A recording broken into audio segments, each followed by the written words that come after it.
सुनने के बाद भोजपुरी गाना बस बजे के चाही गाना।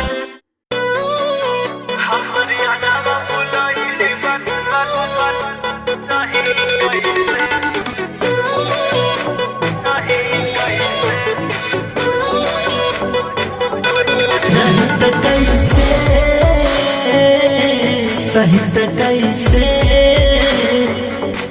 रही त कैसे सही त कैसे सखी दिलवा के बतिया कही कैसे दुख होला बर्दाश्त न सही कैसे सखी दिलवा के बतिया कही कैसे दुख होला बर्दाश्त न सही कैसे हमर यादवा बुलाइले बनाई हम त ससुर रही कैसे हमर यादवा बुलाइले बनाई हम त ससुर रही कैसे।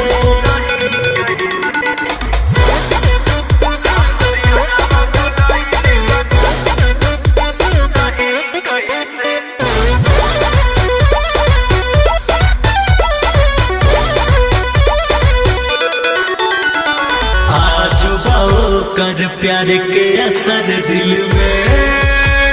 प्यार के असर दिल में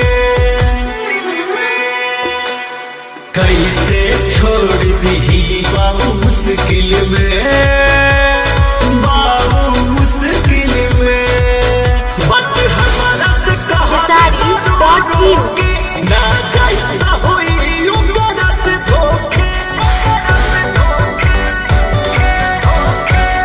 हमारा से कहले बनो रोके ना जाता हुई उम्र से धोखे इन सबकी बट पिया हमारी तो बात नहीं कैसे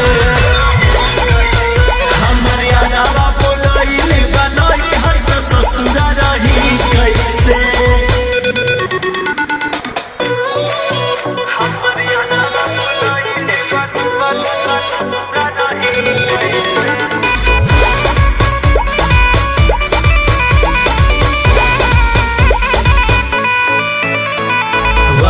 कसम हम कैसे भुला जाई हम कैसे भुला जाई पियावा से खुल के कहियो न पाई हम कहियो न पाई याद पड़ता कुआरे वाला बतिया हो राजा गर्दा जोरे बिंदल दिन रतिया हो याद पड़ता कुआरे वाला बतिया हो राजा गर्दा जोरे बिंदल दिन रतिया हो यार पहिले से कहा के हमारी तयौनी नहीं कैसे हमर यादवा बुलाइले बनाई है तो ससुर रही कैसे।